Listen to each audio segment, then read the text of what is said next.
કોલકાતાથી સુરત આવી રહેલી ફ્લાઇટ અડધેથી જ પરત લઈ જવાની ફરજ પડી છે। શુક્રવારે આ ઘટના ઘટી જાણે ફ્લાઇટે કોલકાતાથી સવારે 5:52 કલાકે ઉડાન ભરી હતી।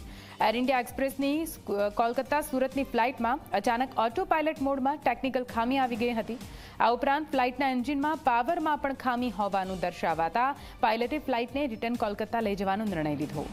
જબલપુર સુધી પહોંચેલી ફ્લાઇટને કોલકાતા પરત એરપોર્ટ પર લાવવામાં આવી અને લેન્ડ કરાવવામાં આવી। કોલકાતાના એરપોર્ટ પર 2 કલાક સુધી ફ્લાઇટને રિપેર કરવાની કામગીરી કરાઈ છતાં ફોલ્ટ ન મળ્યો।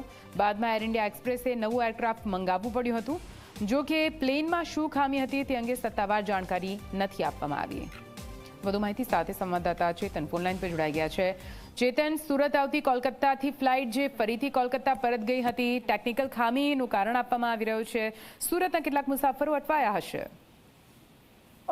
જી દીક્ષિતા, ખાસ કરીને કલકત્તાથી સુરતનું જે ફ્લાઇટ છે તે ઉડાન ભર્યું હતું। જો કે જબલપુર આવતાની સાથે જ જે વિમાન છે તે વિમાનમાં ટેકનિકલ ખામી સર્જાઈ હતી। જ્યારે આ ટેકનિકલ ખામી સર્જાઈ હતી ત્યારે જે ફ્લાઇટ છે તે 27,000 ફૂટ જેટલી ઉપર હતી, જેને કારણે જે મુસાફરો છે તેમના જીવ અદ્ધર થઈ ગયા હતા। ત્યારબાદ જે પાયલોટે છે તે સમય સૂચકતા વાપરીને ફરીથી જે ફ્લાઇટ છે તે કલકત્તા એરપોર્ટ પર લેન્ડ કરી હતી અને ત્યારબાદ અન્ય જે નવું જે એરક્રાફ્ટ છે તેમના મદદથી તમામ જે મુસાફરો છે તેમને કલકત્તાથી સુરત લાવવામાં આવ્યા હતા।